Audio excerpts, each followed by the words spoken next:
Bismillahirrahmanirrahim. Welcome students to the online lecture of digital logic design. In the today's lecture, we will be discussing the adders, multiplier, and the comparators. In the last lecture, we discussed the carry propagation in the adders. In the current lecture, we will be discussing the few other circuits for the adders, then the multipliers and the comparators. This part also belongs to the course learning outcome 3. We would see the decimal adder, that how using the binary logic we can develop a binary adder, because our common day-to-day calculation are based on the decimal number system. So we need to design a hardware based on the binary number system that could represent the addition of a two decimal numbers. Generally, this could be done in a few different way, but we would be following here the BCD thing, because we have already discussed that in detail, that how we could add the BCD numbers. Because if you remember that the BCD numbers are similar to the 0 to 9 decimal. By using the BCD or the binary coded decimal, we would be developing an adder circuit to add a few decimal numbers. And if you remember the BCD concept, in the BCD thing, the maximum number that could be represented in a single BCD digit form was 9. We represented each BCD digit in 4 bits, and the maximum number that could be represented was 9. Similarly, the second digit would also be equal to 9. And if we consider a carry in, then the maximum number that we could represent in a binary sum is equivalent to 19. But if you remember that it was not that simple, because if we have to add, say, 4 plus 4 plus 1 bit, that was total of 9 bits, then if you use the normal truth table mechanism, then it would require 2 raised to the power 9 entries. We used a slightly different approach, and for the BCD addition, and now we will be using the same approach to design a decimal adder using the BCD system. Now consider this table. This is the main table for the decimal adder. In the last column, we are representing the decimal equivalents of the different numbers. The first section here is representing the binary sum. It is the binary sum. Second one is the BCD sum, and third is the decimal. We have written 1, 2, 4, 8 to represent the weights, and these weights are for the BCD code. And we are just representing here the binary number system as this one. By assuming that the K here is the carry in considered for the binary number system, and C is the carry for the BCD system, because whenever the number is greater than 9, then we have to introduce the carry thing. Now, if you look at this, the 4 bits from Z1 to Z1, Z2, Z4, Z8 are similar to the S1, S2, S4, and S8. The 4 bits addition mechanism is quite, or representation of the decimal equivalent is almost the same, because if you look at this, all the 4 zeros combination here corresponds to the decimal 0. Similarly, 0001 corresponds to the decimal 1 in both the cases. Similarly, or up till 9.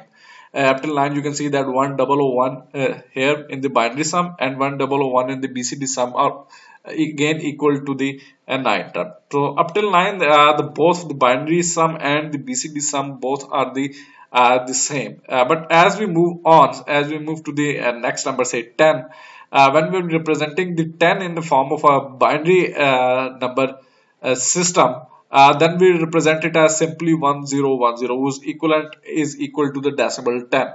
But in the BCD, because we have to represent, we can only represent up to 9, so we cannot represent it in as this form. So we need an extra BCD digit, or which we can say that we have to represent an extra bit to represent this BCD equivalent. So what we do here is, this would be representing the 1 here, and the next we will be representing the 0. Similarly, for the 11 2, this will be representing the 1 digit here, and these 4 bits will be representing the 1. Similarly, all the next one, this will be representing the 1 here, and this is representing the A2.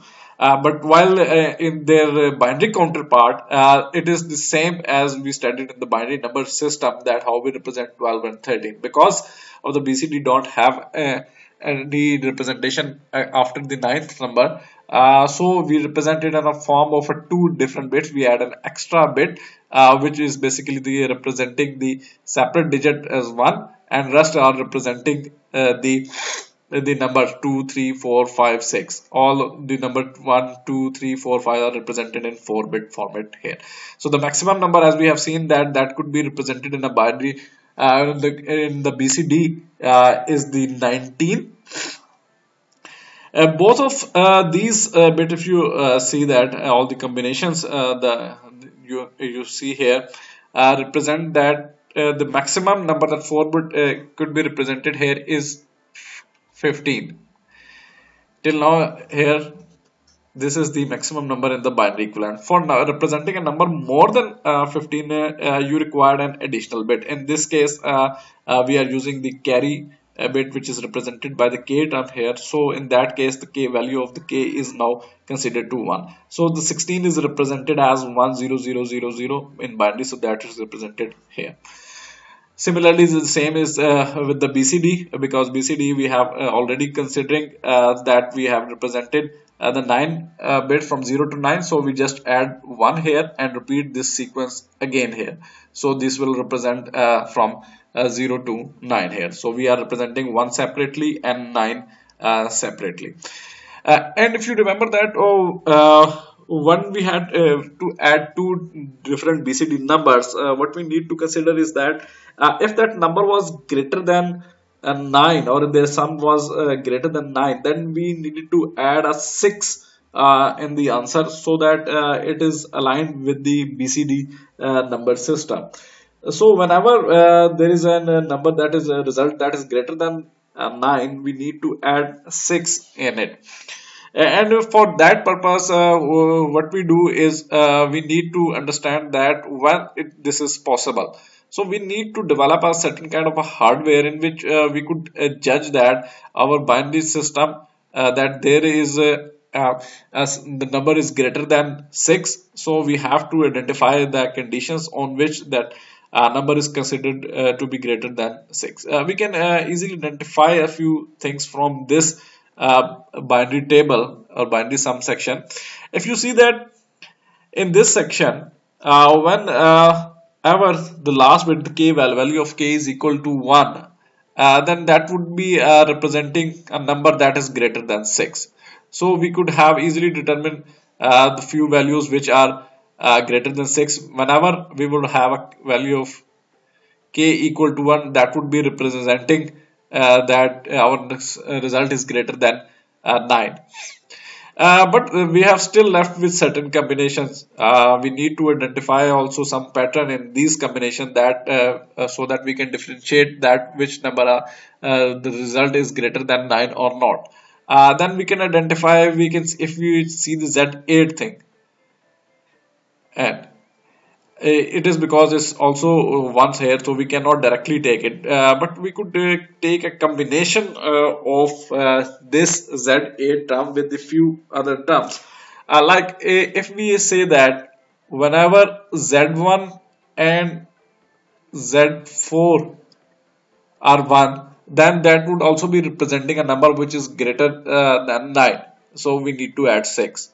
So we have also represented 2. And similarly, what we can do, another thing is that if Z8 is greater than 1 and Z2 is also Z8 is 1 and Z2 is also 1, and then in that case again this condition would not lie in the upper section. So we can also say that in that case too, that our result is greater than 9. So we have developed, you can say, 3 conditions. First is that if k is equal to 1, or Z8 and Z4 both are equal to 1, or Z8 and Z2 are equal to 1, then in that case it means that our result is greater than 9. So we need to add a 6 in it. So we have written these 3 conditions here, that when would we have a c equal to one term. Just if you look at this, also, that whenever we would have c equal to 1, then that would be meaning that we are generating, we need to have a carry. So for all these conditions, when c is equal to 1 are basically defined by these three terms. When k is equal to 1, or z a to z4 equal to 1, or z8 into z2 equals to 1. So we have defined three conditions. So they are all represented in a form of sum of product form, like this one. So whenever this value is equal to 1, we need to add 6 in our result, and this is the basically the check that our result is greater than 9. Whenever the result is less than 9, the value of c would be 0.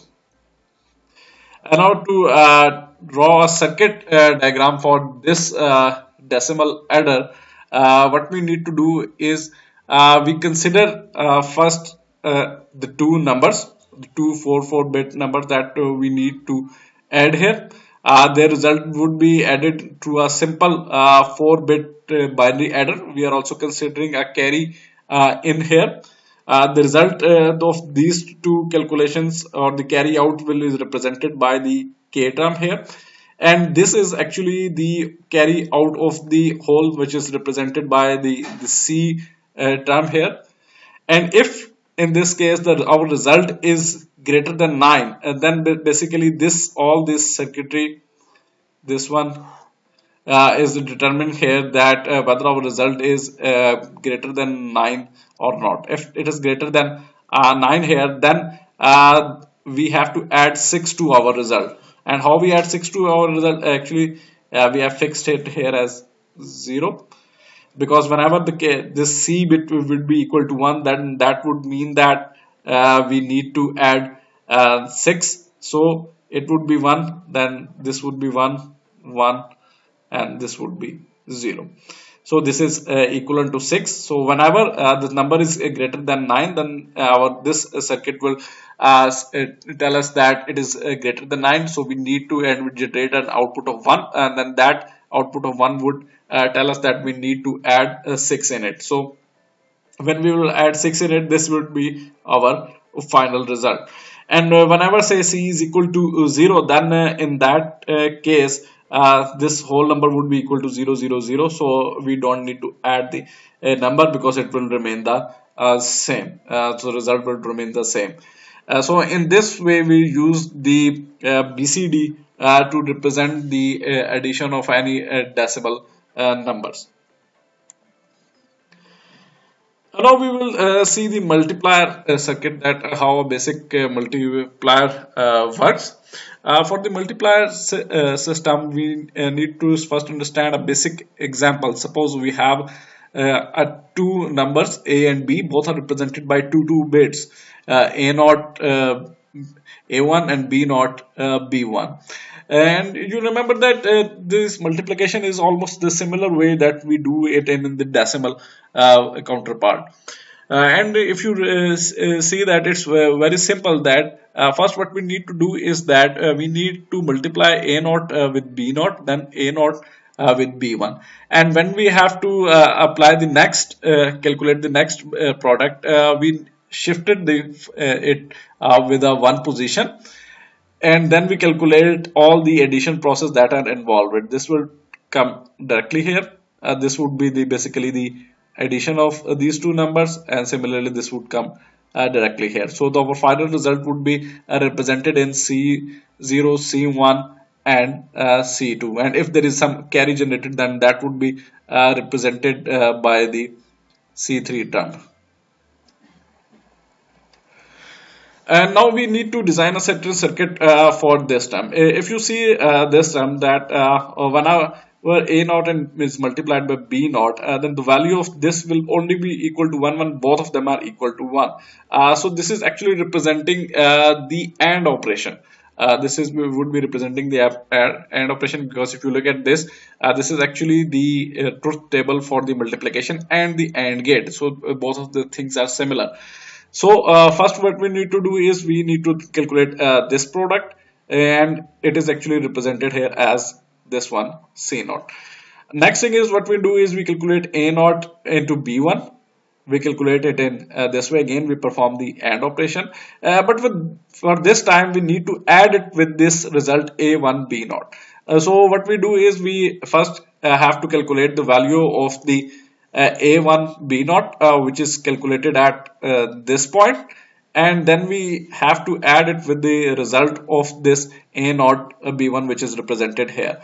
Because there are 2 bits, so we can use a simple half adder to add this result. The result would be represented in a form of say C1, while if there is some carry is generated, then that carry would be transferred to the next column or the next name, which is this one A1 B1. So this will be basically another half adder because there is a carry from the previous system, and this result is represented as again C2 and C3. You have to just remember the few terminologies. C1, C2 is not representing the carries here, but they are representing basically the final product or the final multiplication product here. It's not the carry. Okay, this is C0, C1, C2, and if there is an AND carry generated, then that would be represented here in terms of the C3 bit. Now we will be discussing the same concept using in the other example. Now here we have two numbers. One is 4-bit number that is represented in form of B0, B1, B2 and B3, while it has been multiplied with a 3-bit number A0, A1 and A2. So the normal multiplication is similar to this one. First we calculate the first product and the second byproduct and then shift it by 1, and the last byproduct is calculated by shifting it twice. Again, when we have to calculate this one, it will come straight here. This would be basically the addition of these two terms. This would be the addition of 3 terms here, then 3 terms here, then 2 terms here, and then the last term. And if there is some carry generated, then that would be represented in a form of the C6. So the final result is represented from C0 to C5, and if there is some carry, then that would be represented in the C6 bit. And now if we have to design hardware for that, its bases are the same that we have discussed in the last slide.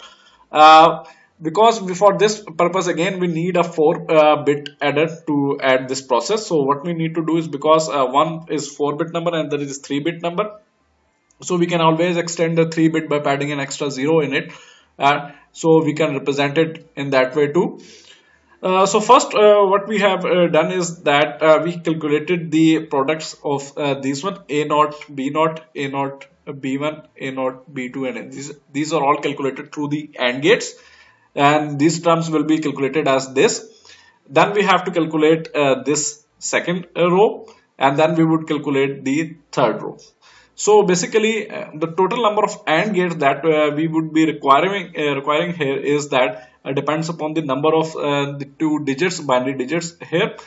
So in this case, the A is or you can say that B has 4 digits, so it is representing say K is equal to 4, while J, which is representing the number of digits in A, is equal to 3. So total number of AND gates that are required in this circuit would be equal to 3 into 4 is equal to 12 AND gates, and you can count them 4 here, 4 here and 4 here. So total of 12 AND gates are required here, and the total number of the adders that are required here, or the 4-bit adders that would be required here, are represented by this J minus 1 term. So if J is equal to 3, then we would be requiring 2 into 4-bit adders.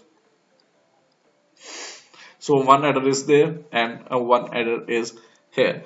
And we follow the same process that we have done in the last slide. The process remains the same because now we are adding the 4-bit number. So we are using the 4-bit adder, and it involves the addition of 4 bits from the AND to the AND. And similarly, in the next row, what we do need to do is, because you can see here that there are three rows that are needed to be added. So for the first, you can say that it is used to add the first two rows, and then the result is added to the third one here. So in this way, our result is generated. Again, if there is an AND carry generated, then that would be represented in the form of this C6 bit. So in this way, basically a binary multiplier works, and you can see that it is more related to the addition process, because there are the adder is involved in it. And what we need to do is we need to first calculate the products in the form of AND gates, and then we need to shift them the next product, and we then need to add them column by column. So because say this is the first term, so it will directly come to C naught, and you can easily see that this is the AND operation, it will result here. The next is the addition of A naught, B1 and A1 B naught, which is performed here, and that result is then added to the next term C1. From the next few terms, we have to add three terms here, two terms here, which are comprising of three different terms, 1, 2 and 3. So the result is coming here. We need to add them, and that would generate as the next term C3, C4 and C5. And similarly, if there is some extra carry or from the last bit, then that would be represented by the C6. Now we would be discussing the magnitude comparator, that how we could develop a comparator that could give us indication that which number is equal, if the both numbers are binary number are equal or greater than other, or the less than other. We will develop first a different algorithm, that how we should proceed this thing, and then we will be going for the implementation. Initially, we would be discussing only the 1-bit magnitude comparator, and then we will be moving on for the 4-bit comparator using the same mechanism. Say the main system or the block diagram of our magnitude comparator is like this. We have a two numbers, say A, B. They could represent any n bits. We are, for this example, we are assuming that it is say a 1-bit number. So we have to determine three things. First is whether A is greater than B, or A is equal to B, or A is less than B. So we need to determine the three values, because both of them, A and B, are representing a single bit. So first thing what we do is we define our truth table for this term. So these A and B are our input. We write 4 combinations here. Then we see that when we have A equal to B, A is equal to B for the first term, and both of them are 0, or the both of them are 1. Otherwise it is 0. So this is representing 1 and 1. Similarly, when is A is greater than B, A would be only be greater than B when it has value of A is greater than B. Means if A is equal to 1 and B is equal to 0, only in that case this term would be function value equal to 1. So we can see that whenever A is 1 and B is equal to 0, then that would be representing the A greater than B. For all other values, it is equal to 0. Similarly, when we have to determine when A is less than B, in that case B should be 1 and A should be 0, and that we have only one term here. So now we need to develop a circuit for this one. So first we use the K maps for the each of the thing. A for the equality check, A equal to B. If you draw the using the K map, we have two main terms, this one and this one. So we put M0 and M3 equal to 1 1. And if you solve it for the expression, you can see that it gives A complement B complement plus AB. And this is the equation for the exclusive NOR gate. So this equality operation could easily be performed with the exclusive NOR gate. So it is represented here as this one. While when we are representing the A greater than B term, we have only one min term, which is 1. So if you write the its value, it is A into B complement. So it could be represented in a form of a circuit diagram as this. We have to complement the B. So this would always be equal to 1 whenever A is greater than B. Similarly, if we have to construct the diagram for the A less than B, then in that case we have from the truth table only one value is equal to 1, and if you write it in an expression form, it is A complement B, and that could be represented in a simple circuit like this one. So in this way, we represent a magnitude comparator, that how we can compare two single bit, that which bit is whether they are equal, one is greater than other or other is greater than first one. So we need to determine these three things. Now we will be moving on with the same concept to the 4-bit comparator. If you look at it the first time, it looks probably a little bit difficult to understand, but it is very easy and very similar to the one mechanism which we have just followed in the last slide. So what we need to do here is that there are now four 4-bit numbers. So we have to represent the 4 bit. And the important thing is that if we are comparing both number for the equality, then that's very simple. Then we need to design only you can say an exclusive NOR gate. Whenever the 4 of the inputs are same, then that would give us a value of equal to 1. And the other thing that is that when is A is greater than B, then for the A to be greater than B, we need to check the most significant bit. Say A is represented as A3, sorry, A2, A1, A0, B is as B0, B1, B2, B3. If we have to check the comparison that which one is greater than, first what we need to do is we need to check the most significant bit. If say this has the higher value than B3, then it means that say it is 1 and it is 0, then it means that A must be greater than B, because if this value is 1 then and this is 0, then for all other condition it must be greater than B. So if this A3 is greater than B3, then we would easily see that A3 is the greater one. But say if both of them are the same, then what we need to move to the next column. Or if say in the other condition, if B3 is greater than A3, then we would say that this number is B is greater than the A1. And if both of them are equal, then we will move to the next most significant bit, which is this one. Then we compare them. If both of them are equal, then we will move to the next one. If say A2 is greater than B2, we would say that this number A is greater than B. If B2 is greater than A2, then we would say that this number is greater than. Similarly for the next two columns. So what we need to do is we need to again design the hardware for this system. For developing a magnitude comparator for a 4-bit, our basic mechanism remains the same which we discussed in the last slide, but this time the number of inputs would be increased a lot, say because A and B are representing in the 4-bit. So what we would be representing here is that we need to represent A3, A2, A1, A0, similarly B3, B2, B1, B0. So we need to design have a truth table that comprises of 4 plus 4, 8 numbers. So we need to develop a 2 raised to power 8 truth table, and then for the truth table we need to have calculate 3 different functions: A equal to B, A greater than B, and A less than B. And then we need to design the identify the minterms, and then for the each minterm we will be using the k maps, and after using the k maps we generally reach these 3 conditions. That if we implement just these 3 conditions, then that would be equivalent to giving us that A equal to B, A less than B, or A greater than B term. We would have 3 outputs here. You can see that this is for the less than, this is for the greater one, and this is for the equality.